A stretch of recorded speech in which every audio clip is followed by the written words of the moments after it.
আজ বলবো ঈশা খাঁ মসনদ আলীর কথা।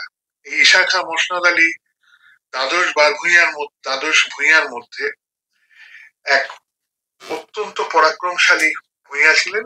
অনেকে বলেন সর্বশ্রেষ্ঠ ভূঁইয়া। তো এই ঈশা খাঁ মসনদ আলীর যে কাহিনী, সেই গোটা কাহিনী অসংখ্য লোককথা এবং প্রবাদের উপর দাঁড়িয়ে আছে। ঈশা খাঁর জীবনটা এক গল্প কথার মতো। এই ঈশা খাঁ কিন্তু প্রথম থেকেই মুসলিম ছিলেন না, তার পূর্বপুরুষরা হিন্দুই ছিলেন। তার বাবা কালিদাস গজদানি, শের শাহের পুত্র ইসলাম শাহ যখন দিল্লির সিংহাসনে বসেছেন, সেই সময় উনি অযোধ্যা থেকে এই পূর্ব ময়মনসিংহে উনি বসবাস শুরু করেন। এটা মনে রাখতে হবে যে সেই সময় কিন্তু বাংলাতেও আফগানদের রাজত্ব চলছে, এবং এই সময় পূর্ব ময়মনসিংহে এসে কালিদাস গজদানি যখন বসবাস শুরু করেন, তখন স্বাভাবিকভাবেই আফগানদের সঙ্গে কালিদাস গজদানির খুব একটা সুসম্পর্ক ছিল। তো সেই সুসম্পর্কের কারণে তিনি যথেষ্ট প্রভাবশালী হয়ে ওঠেন সেই সময়, এবং ময়মনসিংহ এবং তার পার্শ্ববর্তী এলাকাগুলো তিনি দ্রুত তার কবজায় নিতে শুরু করেন বা তার অধিকারে নিতে শুরু করেন। এবং পরবর্তী একটি বিশেষ পরিস্থিতিতে কালিদাস গজদানি কিন্তু নিজের ধর্ম পরিত্যাগ করতে বাধ্য হন এবং তাকে ইসলাম ধর্ম গ্রহণ করতে হয়। ইসলাম ধর্ম গ্রহণ করার পর তার নাম হয় সুলেমান খাঁ। এই সুলেমান খাঁ যখন তার নিজের অঞ্চলে প্রভাব বিস্তার করছেন, এটা কিন্তু ইসলাম শাহের নজরে পড়ে যায়, এবং ইসলাম শাহ কিন্তু এটাকে মোটেও ভালো চোখে দেখেন না। তাই তিনি তার অত্যন্ত শক্তিশালী দুই সেনাপতি তাজ খাঁ এবং সেলিম খাঁকে বাংলাতে পাঠান। একটাই উদ্দেশ্য, সেটা হচ্ছে সুলেমান খাঁকে শেষ করা। তাজ খাঁ এবং এই সেলিম খাঁ তারা কিন্তু এসে অত্যন্ত কি বলবো বুদ্ধিমত্তার সঙ্গে তার সঙ্গে প্রথমেই শত্রুতাতে যায় না।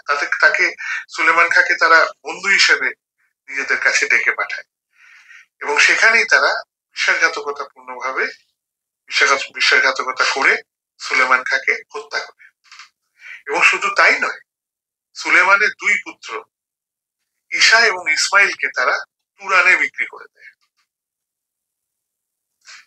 এর বেশ কয়েক বছর পরে ঈশা খাঁর মাতুল, অর্থাৎ মামা বলবো, কুতুবুদ্দিন, তিনি তুরান থেকে বহু কষ্ট করে তার এই দুই ভাগ্নেকে উদ্ধার করে বাংলাদেশে নিয়ে আসেন। ইসমাইলের কথা আর জানা যায় না। ঈশা খাঁ যখন বাংলাদেশে ফিরলেন, তখন কিন্তু তিনি যুবক অবস্থায় প্রাপ্ত হয়েছেন, এবং সেই সময় তিনি ভাটি প্রদেশেই তার বাবার নিজের জায়গাতেই তিনি কিন্তু ফিরলেন, এবং ভাটি এবং তৎসংলগ্ন যে 22টা পরগনা তিনি কিন্তু চটপট সেই সময় নিজের দখলে নিয়ে এলেন। এই সময় আরেকটি কাজ তিনি করলেন, সেটি হলো হোসেন শাহ, আমাদের বিখ্যাত বাংলার যে সুলতান হোসেন শাহ, তারই বংশের এক মেয়ে ফতেমা খানম, তাকে তিনি বিয়ে করলেন। এর ফলে মুসলিম সমাজে এবং গোটা বাংলাদেশে তার প্রভাব প্রতিপত্তি অনেক বেড়ে গেল। তো ঈশা খাঁ কিন্তু এখানেই থামলেন। এই সময় দেখতে পাচ্ছি যে পাঠান রাজত্বের শেষ হয়ে আসছে। 1576-এ রাজমহলের যুদ্ধে এই শেষ যে পাঠান স্বাধীন সুলতান দাউদ কররানী মোগলদের হাতে পরাজিত হলেন এবং নিহত হলেন।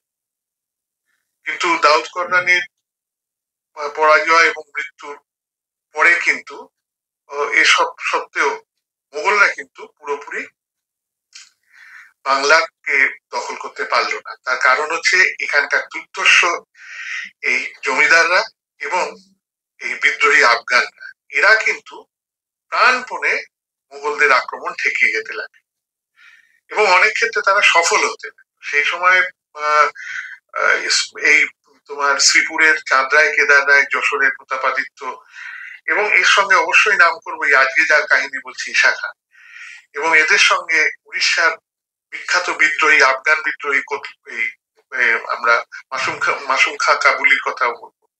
মাসুম খা কাবুলি সঙ্গে ঈশা খার একটা খুব ঘনিষ্ঠ যোগাযোগ ছিল।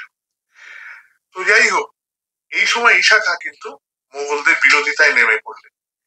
তার ফলে হলো কি, আকবর, সম্রাট আকবর প্রেরিত যে সমস্ত সুবেদাররা বাংলায় আসছিলেন, যেমন আজিম খাঁ, তারপর শাহবাজ খা কম্বু, এরপরে মানসিং, এরা কিন্তু কিছুতেই এই বারভূঁইয়াদেরকে দমন করতে পারছিলেন না।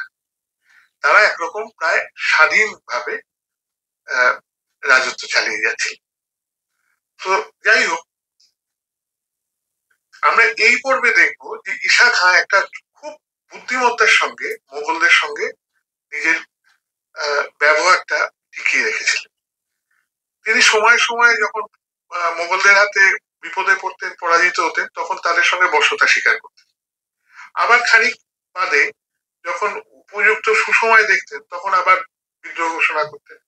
এইভাবে তিনি কিন্তু তার গোটা রাজত্বকালটা চালিয়েছেন। ওনার সম্পর্কে বহু কাহিনীর মধ্যে যেগুলো আমরা আজকে পাই, তার মধ্যে দু তিনটে আজকে অবশ্যই বলবো। সেটা বলার আগে বলছি যে 1599 ঈশা খাঁ মারা যান। বলা হয় অনেক সময় 1598 এর কথাও বলা হয়, 1599 ওই সময়টা ঈশা খাঁ মারা গেলেন। এবং ঈশা খাঁ মারা যাওয়ার পর তার মুসা খাঁ কিন্তু, তার পুত্র মুসা খাঁ, তিনি কিন্তু বিদ্রোহের পতাকাটা আবার উপরে তুললেন আর কি, সেটা পৃথক গল্প।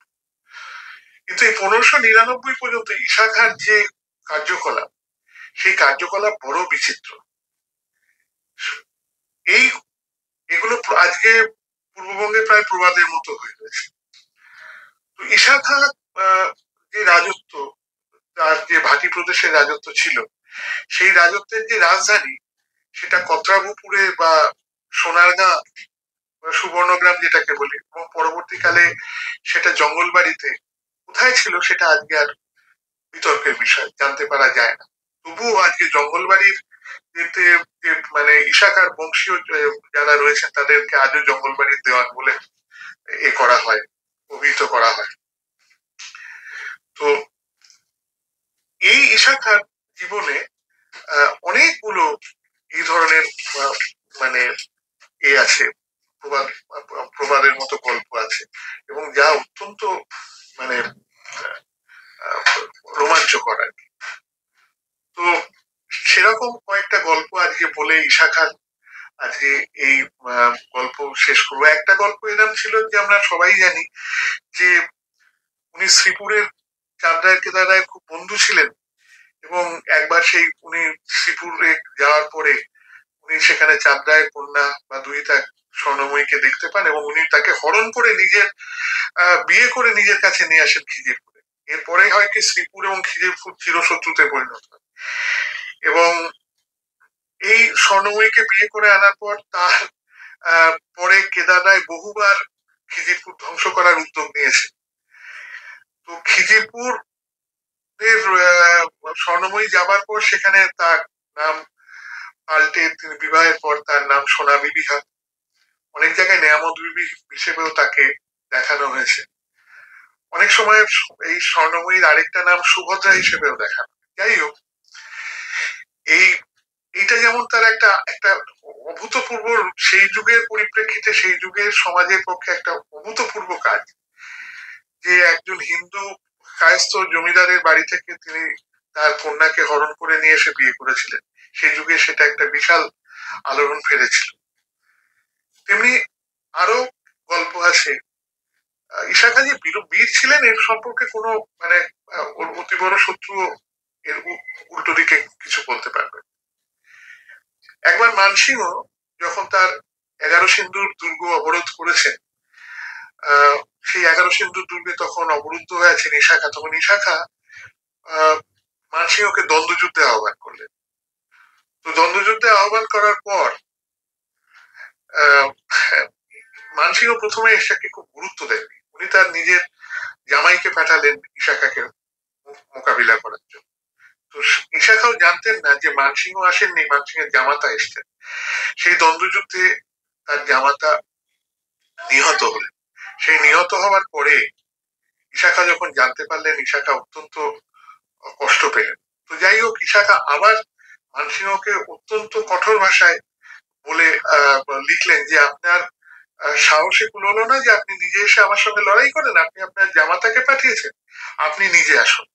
এইবার মানসিংহ নিজে স্বয়ং অবতীর্ণ হলেন। সেই 11 সিন্ধুর দুর্গের সম্মুখে সেই দ্বন্দ্বযুদ্ধ শুরু হলো। কিছুক্ষণের মধ্যেই ঈশাখার তলোয়ারের আঘাতে মানসিংহের নাকি তলোয়ার দ্বিখণ্ডিত হয়ে গেল। ঈশাখা কিন্তু অবশ্যই মানসিংহকে হত্যা করতে পারতেন, তা না করে সৌজন্যবশত তিনি নিজের তরোয়ালটা মানসিংহকে দিতে চাইলেন। মানসিংহ কিন্তু তা নিলেন না, এবং কথিত আছে মানসিংহ নাকি তাকে বন্ধুর মতো জড়িয়ে ধরেছিলেন এবং তাকে বন্ধু হিসেবে গ্রহণ করেছিলেন। আবার একটি এরকম কাহিনীতে পাওয়া যায় যে ঈশাখা যখন আরেক মোগল সুবেদার শাহবাজ খাঁয়ের বিরুদ্ধে লড়ছেন, তখন ব্রহ্মপুত্রের অববাহিকায় শাহবাজ খাঁর বিশাল মোগল বাহিনী তাঁবু ফেলেছিল। তো মোগলদের বিশাল তাদের সৈন্যবাহিনী নিয়ে তারা সেই মানে সেই ব্রহ্মপুত্রের তীরে অবস্থান করছিল। ঈশাখা গভীর রাত্রিরে ব্রহ্মপুত্রের বিভিন্ন জায়গায় প্রায় 15টা খাল কেটে জল ঢুকিয়ে সেই মোগল শিবিরকে প্লাবিত করেছিল। গোটা মোগল শিবির ধুয়ে সাফ হয়ে গেছিল, প্রচুর মোগল সৈন্য মারা গেছিল। রাজমালা অর্থাৎ ত্রিপুরার যে মানে ইতিহাস, যেটা রাজমালা, রাজমালা গ্রন্থে লেখা আছে যে ত্রিপুরার রাজা অমর মানিক্যের সঙ্গে ঈশাখার পিতা পুত্রের সম্পর্ক ছিল। অমর মানিক্যের যে রানী, তিনি অমরাবতী, অমরাবতীর সঙ্গে অমরাবতীকে ঈশাখা মা সম্বোধন করতেন। তো সেই জন্য অমর মানিক্য অনেক সময় ঈশাখাকে মোগলদের বিরুদ্ধে যুদ্ধ এবং যুদ্ধ উপকরণ দিয়ে সাহায্য করেছিলেন। আকবরনামায় লেখা আছে যে ঈশাখা কোনোদিন দিল্লি আসেননি। তা থেকে বোঝা যায় যে উনি কোনোদিন সম্রাটের সামনে, আকবরের সামনে মাথা নোয়ান। এবং আকবরনামাতে যে দুজন পরাক্রান্ত জমিদারের বা রাজার কথা লেখা আছে বাংলার, তারা হচ্ছেন এক ঈশাখা এবং 2 নম্বর হচ্ছেন ওই বিজয় মাণিক্য, অমর মাণিক্য, অর্থাৎ ত্রিপুরার রাজাদের কথা লেখা আছে। আকবরনামার থেকে প্রমাণ পাওয়া যায় যে ঈশাখা বাংলাদেশে একেবারে প্রায় স্বাধীন অবস্থাতেই তার রাজত্ব করে গেছেন। নামমাত্র বর্ষতা স্বীকার করে কিছু কর দিয়েছেন, কিন্তু তার রাজত্বকে কখনোই মুঘলরা দখল করতে পারেনি। 1586 খ্রিস্টাব্দে রালফ ফিচ তিনি কিন্তু ঈশাখার রাজধানী সোনারগাঁতে গিয়েছিলেন এবং ঈশাখা সম্পর্কে তিনি ভূয়সী প্রশংসা করে গেছেন। ঈশাখার সোনারগাঁর অবস্থা এবং রাজা সম্পর্কে অত্যন্ত প্রশংসাসূচক কথাবার্তাগুলো রালফ ফিচের ওই ভ্রমণ কাহিনীতে পাওয়া যায়। ঈশাখা কিন্তু আজও বাংলার ইতিহাসে এক প্রবাদ প্রতিম পুরুষ। যে পুরুষ যে প্রতিভা নিয়ে তিনি জন্মগ্রহণ করেছিলেন, আমরা বাঙালি হিসেবে তাকে পুরোপুরি বিস্মৃত হয়েছি। আজকে বারভূঁইয়ার কথা, যখনই দ্বাদশ ভূঁইয়ার কথা বাংলাদেশের চর্চায় আসবে, ঈশাখার নাম সর্বাগ্রে। কারণ অনেক ঐতিহাসিক আজও স্বীকার করেন যে দ্বাদশ ভূঁইয়ার মধ্যে সম্ভবত ঈশাখাই শ্রেষ্ঠ ছিলেন। কারণ তিনি তার গুণের কারণেই তিনি শ্রেষ্ঠ ছিলেন, সেটাই বলা যায়। যাই হোক, আজকে ঈশাখার কাহিনী এইভাবেই শেষ করছি। ঈশাখা মসনদী আলা, এই যে উপাধিটা, এটা অমর মানিক্যই তাকে দিয়েছিলেন। সেটাও রাজমালাতেই পাওয়া যায়। তো আজকে এখানেই ঈশাখার কাহিনী শেষ করার আগে কথাটাই বলতে চাই যে বাংলার দ্বাদশ ভূঁইয়ার মধ্যে চাঁদরায় কেদাররায়ের গল্প আমি আগেই বলেছিলাম, আজকে ঈশাখার গল্প বললাম। এরপরে আসবে আরো সমস্ত বিখ্যাত ভূঁইয়াদের কথা, যাদের কথা স্মরণ করলে, আজকে তাদের স্মৃতি তর্পণ করলে আমরা নিজেরাই আবার গর্বিত হব আগামী দিনে। সেই চেষ্টাই আমার থাকবে। নমস্কার।